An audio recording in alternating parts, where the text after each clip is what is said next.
یہ اپنے یہاں پر ہی ہے، لیکن علماء نے اس کو سخت گناہ لکھا ہے، بعض نے اس کو شرکیہ تک کہہ دیا ہے۔ تو اس کے لیے پہلی چیز تو یہ ہے کہ ماں کی، بہن کی، باپ کی، سر کی، کھیت کی، کتے کی، بیل کی، دادا کی، نانا کی قسم دینے سے ہم نے پرہیز کرنا چاہیے۔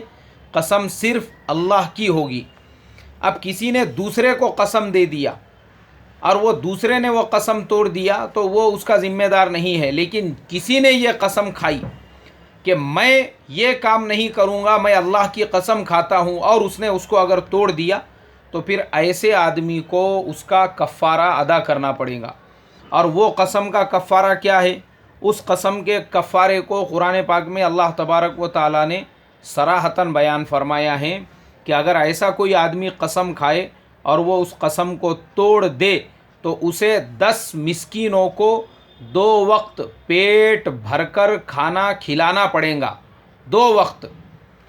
اگر 2 وقت ان 10 مسکینوں کو کھانا نہیں کھلا سکتا ہے تو پھر کم سے کم ایک غلام آزاد کرے۔ اگر غلام بھی نہیں آزاد کر سکتا ہے تو 10 مسکینوں کو کپڑے بنائے۔ اگر وہ بھی نہیں کر سکتا ہے، غریب آدمی ہے، فقیر آدمی ہے، تو پھر ایسی حالت میں وہ آدمی 3 روزے رکھیں گا۔ 3 روزے رکھنے کے بعد میں اس کی قسم کا کفارہ ادا ہو جائے گا۔ یہ ہے قسم کا کفارہ۔ اگلا جو سوال ہے وہ ہمارے ایک بہت ہی عزیز دوست ہے ناظم الدین بھائی، جو دبئی میں رہتے ہیں۔ ماشاءاللہ ہمارے ناظم الدین بھائی کے بارے میں آپ کو ایک بات بتا دوں ان کا سوال پڑھنے سے پہلے۔ یہ ہمارے ناظم الدین بھائی جو ہے ماشاءاللہ ہمارے اصلاح معاشرہ کے سبق کے شروع ہونے کے پہلے سے میرے عزیز دوست ہے، قرآن کی تفسیر وغیرہ سنا کرتے تھے۔ اس کے علاوہ یہ ایک دم پیور اور ایک دم کٹر جو ہے بریلوی مسلک سے تعلق رکھتے ہیں۔ بعض مشائخ سے یہ بیعت بھی ہے اور اسی پر ان کا معمول ہے۔ اس کے باوجود ان کو ایک تبلیغی اور دیوبندی عالم سے اتنی محبت ہے کہ وہ کسی بھی معاملے اور مسئلے کے بارے میں میرے سے رائے مشورہ لیتے ہیں، فون کرتے ہیں، اور ماشاءاللہ جو ہے ہر سبق کو نہایت دھیان سے غور سے سنتے ہیں اور سوالات بھی کرتے ہیں۔ تو ہمارے ناظم بھائی کا یہ سوال مجھے لگتا ناظم بھائی تقریباً آپ نے مجھے 1.5 مہینہ پہلے پوچھا تھا، لیکن مجھے حوالے نہیں مل رہے تھے، تو میں نے آج بڑے کوشش کے بعد آپ کے سوال کا جواب تلاش کیا۔ خیر، ناظم بھائی کا ہمارے سوال یہ ہے کہ مولانا وہ صحابی کون ہے جو ایک غزوے میں شدید زخمی ہو گئے تھے اور زخموں کی تاب نہ لا کر انہوں نے خودکشی کر دی، یعنی خود کو قتل کر دیا، اور رسول پاک صلی اللہ علیہ وسلم نے ان کی نماز جنازہ پڑھانے سے منع بھی کر دیا؟ ناظم بھائی آپ کا سوال بالکل صحیح ہے۔ یہ واقعہ ہے غزوہ خیبر کا۔ خیبر کے موقع پر چونکہ جو یہود تھے مدینے کے وہ بڑے کروڑ پتی لوگ تھے، تو اس وقت میں جب مسلمانوں نے خیبر کا محاصرہ کیا تو اس محاصرے میں بہت سے منافقین بھی اس نیت سے شامل ہو گئے کہ ہم بھی محاصرے میں رہیں گے اور خیبر پر فتح ہوگی تو جب خیبر کا غنیمت کا مال تقسیم ہوگا تو ہمارے حصے میں بھی کچھ آئے گا۔ انہی منافقین میں سے ایک منافق جو ہے وہ بھی مسلمانوں کے ساتھ شریک ہو گیا یہود کے خلاف لڑنے کے واسطے میں، اور وہ بے جگری کے ساتھ لڑنے لگا۔ تو کسی نے رسول پاک صلی اللہ علیہ وسلم سے کہا کہ حضور دیکھیے یہ آدمی کیسے بے جگری کے ساتھ میں لڑ رہا ہے۔ تو رسول پاک صلی اللہ علیہ وسلم نے فرمایا کہ وہ آدمی جہنمی ہے۔ تو ان کو بڑی حیرت ہوئی کہ آپ صلی اللہ علیہ وسلم نے ان کو جہنمی کیسے کہہ دیا؟ تو وہ کہتے ہیں وہ صحابی کہ اسی چیز کو معلوم کرنے کے لیے کہ اللہ کے نبی نے ایسے بے جگری سے لڑنے والے کو جہنمی کیوں کہا، میں اس کے ساتھ ہو گیا۔ اب لڑتے لڑتے ایک وقت ایسا آیا کہ بہت سے تیر تلواروں کے زخم اس کو ایسے لگے کہ وہ ان کو برداشت نہیں کر سکا، اور اس نے اپنے ہاتھوں سے ایک برچھا نکالا اور برچھا نکال کے اپنے گلے کو کاٹ دیا، اور وہیں پہ وہ اس کی روح پرواز ہو گئی۔ تو تب یہ سمجھ گئے کہ اللہ کے پیارے نبی صلی اللہ علیہ وسلم نے بالکل صحیح فرمایا تھا۔ اور جب رسول پاک صلی اللہ علیہ وسلم کو اطلاع دی گئی کہ فلانے صاحب نے زخموں کی تاب نہ لا کر اپنے آپ کو قتل کر دیا ہے، تو پیارے نبی صلی اللہ علیہ وسلم نے فرمایا میں نے پہلے ہی کہا تھا کہ وہ جہنمی ہے اور میں اس کی نماز جنازہ نہیں پڑھاؤں گا، لیکن تم لوگ پڑھ سکتے ہو۔ تو اللہ کے پیارے نبی صلی اللہ علیہ وسلم نے اس کی نماز جنازہ بالکل نہیں پڑھائی، یہ بات بالکل صحیح ہے۔ لیکن ایک مسئلہ میں واضح کر دوں، اب ہمارے زمانے میں یہ مسئلہ پیدا ہوتا ہے کہ جو خودکشی کرے، اب ہم نے کیا کرنا چاہیے؟ اس کی نماز جنازہ پڑھنا چاہیے یا نہیں پڑھنا چاہیے؟ ہمارے علماء اہل سنت والجماعت فرماتے ہیں کہ بالکل پڑھنا چاہیے، اس لیے کہ کفر اور شرک کے علاوہ باقی جو چیزیں ہیں جیسے شراب پینا ہے، جوا کھیلنا ہے، زنا کرنا ہے، انہی میں خودکشی بھی ایک گناہ ہے جس سے منع کیا گیا ہے، لیکن وہ چیز انسان کو کافر یا مشرک نہیں بناتی ہے بلکہ گنہگار بناتی ہے۔ اللہ کے نبی نے اس کی نماز جنازہ اس لیے نہیں پڑھی تھی کہ وہ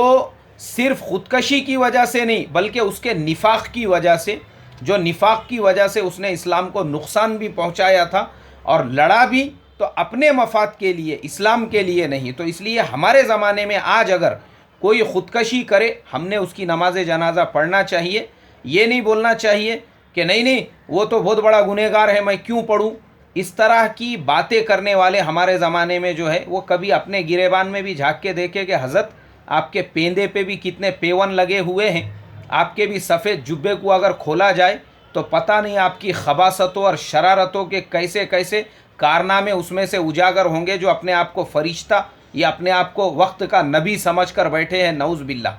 تو کوئی کتنا بھی بڑا زانی رہو،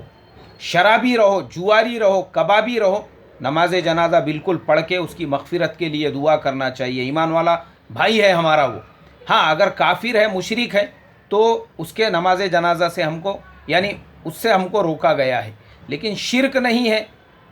99 علامتیں بھی اگر کفر کی ہے اور ایک علامت بھی اگر اس میں ایمان کی ہے تب بھی ہم کو اس کے نماز جنازہ میں شریک ہونا چاہیے۔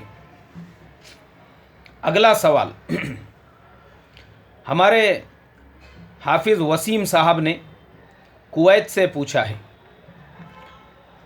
بولے مولانا مرحوم بچے کی تصویریں فیس بک وغیرہ پہ شیئر کرنا کیسا ہے؟ اور دوسرا ان کا سوال ہے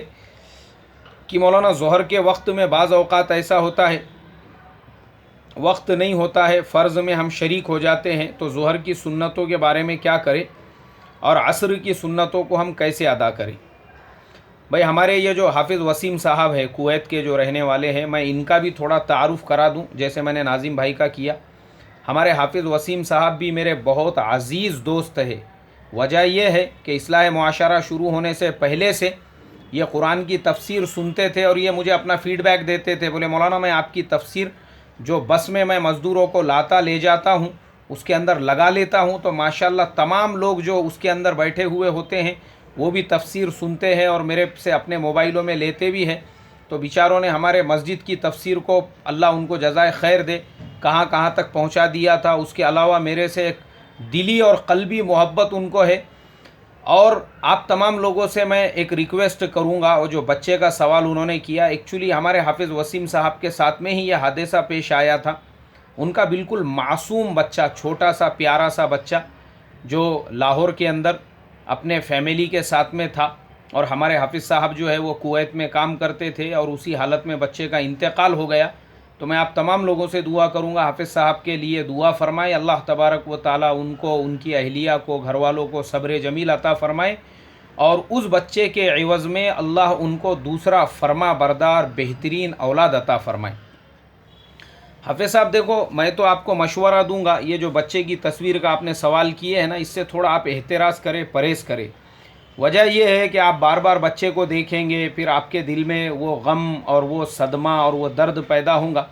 اس کے لیے احتیاط تو یہی رکھے کہ دعا کرتے رہے، اللہ تبارک و تعالیٰ آپ کو اس کا عوض، اس کا بدل بہترین عطا فرمائے، اور میں بھی دعا کروں گا اور ہمارے انشاءاللہ تمام ہی ممبران دعا کریں گے کہ اللہ آپ کو بہترین اولاد عطا فرمائے بول کر۔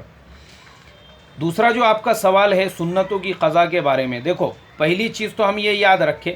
ابھی میں نے مولانا خالد سیف اللہ رحمانی کی کتاب الفتاویٰ میں آپ کا سوال تلاش کیا ہوں، اس میں ہمارے حضرت مولانا خالد صاحب نے بڑے ہی بہترین انداز سے حوالوں کے ساتھ میں بتایا ہے کہ فجر کی سنتیں اگر آپ کی چھوٹ رہی ہے تو آپ فجر کی جماعت میں شریک ہو جاوے، اور جب سورج نکلے اشراق کے وقت میں آپ وہ 2 رکعت سنتیں ادا کر سکتے ہیں۔ ظہر کی سنتوں کا معاملہ یہی ہے، اللہ کے پیارے نبی صلی اللہ علیہ وسلم نے ظہر کی 4 رکعت سنتوں پر تہجد کے برابر ثواب فرمایا ہے، لیکن اگر وہ چھوٹ جاتی ہے تو پھر آپ ظہر کی نماز کے فوراً بعد میں وہ 4 رکعت سنتوں کی قضا کر سکتے ہیں، کوئی حرج نہیں ہے۔ رہا عصر اور عشاء کی سنتوں کا مسئلہ، تو دیکھو عصر اور عشاء کی سنتوں کو علماء نفل اور مستحب کے درجے میں رکھتے ہیں، اگر وہ چھوٹ جاوے تو اس کے قضا کرنے کی ضرورت نہیں ہے، ایسا حضرت مولانا خالد صاحب نے لکھا ہے۔ اگلا جو سوال ہے وہ محمد محسن صاحب نے بامبے سے پوچھا ہے، انہوں نے کہا ہے مولانا بولے خلا کا طریقہ کیا ہے اور خلا کسے کہتے ہیں؟ بھائی ہمارے محمد محسن صاحب، دیکھو خلا اور طلاق دونوں ایک ہی چیز ہے، لیکن فرق یہ ہے کہ طلاق مرد دیتا ہے اور خلا اسے کہتے ہیں کہ عورت اگر اس شوہر کے ساتھ میں نہیں رہنا چاہتی ہے، دونوں میں آپس میں تعلقات نہیں بن رہے ہیں، دونوں میں نباہ نہیں ہو رہا ہے، تو عورت کے لیے یہ جائز ہے کہ جو مہر مرد نے دیا تھا اس کا مہر لوٹا کے وہ مرد سے یہ درخواست کرے کہ مجھے 3 طلاق دے دے، یا پھر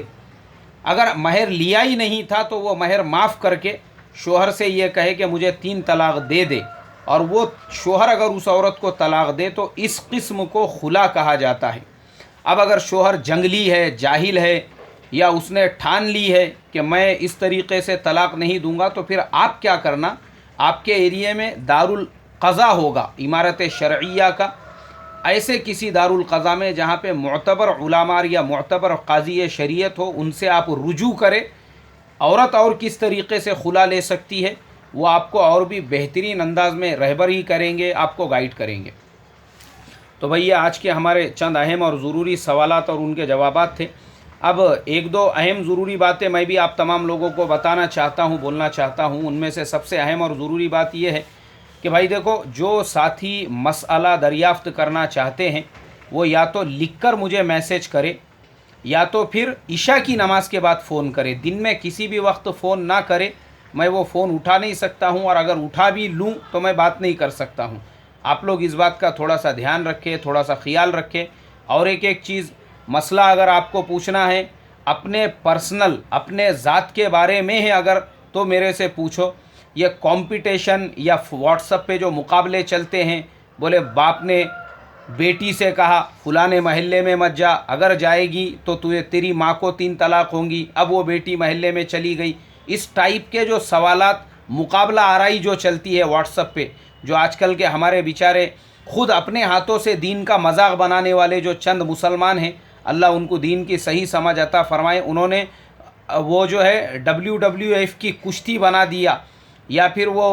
دین کے مسائل کو جو ہے نا ٹائم پاس کا ایک ذریعہ بنا دیا، انٹرٹینمنٹ کا، کہ مقابلے کرو، اس کے ذریعے سے کھیلو، اور اس کے ذریعے سے ایک دوسرے کو جو ہے اس طرح کے میسج کرو۔ تو یہ چیزیں اچھی نہیں ہیں، اللہ اس سے میری تمہاری حفاظت فرمائے، ہم کو تم کو دین کا صحیح سمجھ اور صحیح فہم عطا فرمائے۔ دیکھو، عمل کم رہا تو چلتا، لیکن عظمت دل کے اندر ہونا چاہیے۔ عظمت اگر ہے تو وہ مغفرت کی ضامن ہے، اور اگر اعمال کے پہاڑ ہے اور دلوں میں عظمت نہیں ہے بلکہ کبر، گھمنڈ، اکڑ بڑا بھرا ہوا ہے اور دین کا مذاق چل رہا ہے، اللہ سے ڈرنے کی بات ہے، کہیں کفر پر اور